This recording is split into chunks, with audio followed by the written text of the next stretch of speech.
Hey there, it's Rob the Ignorant Entrepreneur. Eating meat is out, flight shaming is in. Gen Z is transforming the world and investors need to be prepared. Zillennials, they're now calling it, a group that will eclipse the name millennial, boost emerging markets, and help preferred sectors outperform as less in tune companies are likely to fall by the wayside, Bank of America Corp wrote in a recent research report. The Gen Z revolution is starting, as the first generation born into the online world is now entering the workforce and compelling other generations to adapt to them, not vice versa. Strategist led by Haim Israel said, Gen Z, the group born between about 1996 and 2016, is on track to overtake millennials in income by 2031, the Bank of America report says. And 9 of 10 live in emerging markets, with India accounting for about 20% of the total. Countries like Mexico, the Philippines, and Thailand are also set to benefit from the changeover. Sectors that will benefit include e-commerce, payments, luxury, media, and ESG, according to Bank of America, while areas like alcohol, meat, cars, and travel may suffer. Shifting taste. Gen Z plan to do things differently, both with their lives and their money. As you can see with the chart, 80% factor ESG into investing decisions. And ESG, if you didn't know, is environmental, social, and corporate governance. It refers to the 3 central factors in measuring the sustainability and societal impact of an investment in a company or business, while 40% prefer to interact with friends online rather than in person.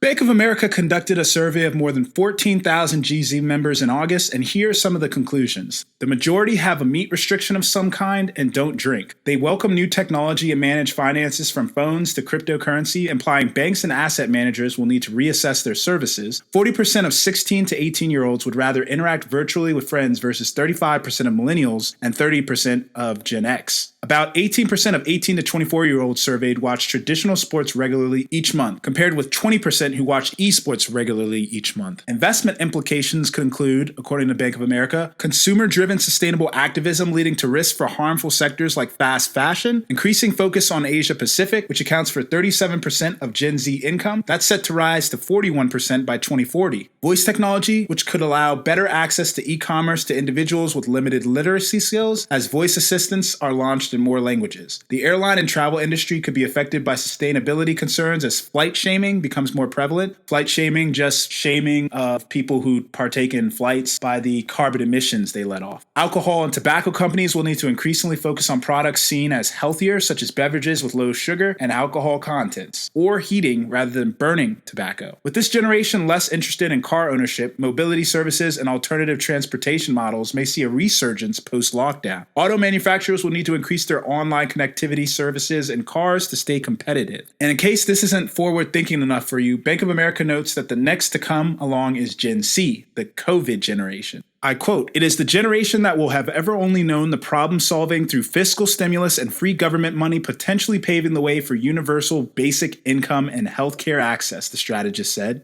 Gen Z will be unable to live without tech in every aspect of their lives, and their avatars will protest virtually in the online total reality world with their friends on the latest cultural movement. What do you guys think about this? Zillennials, Gen Z, all very interesting to think about. Let me know what you think below. Like, comment, subscribe, and I'll see you in the next video. All right.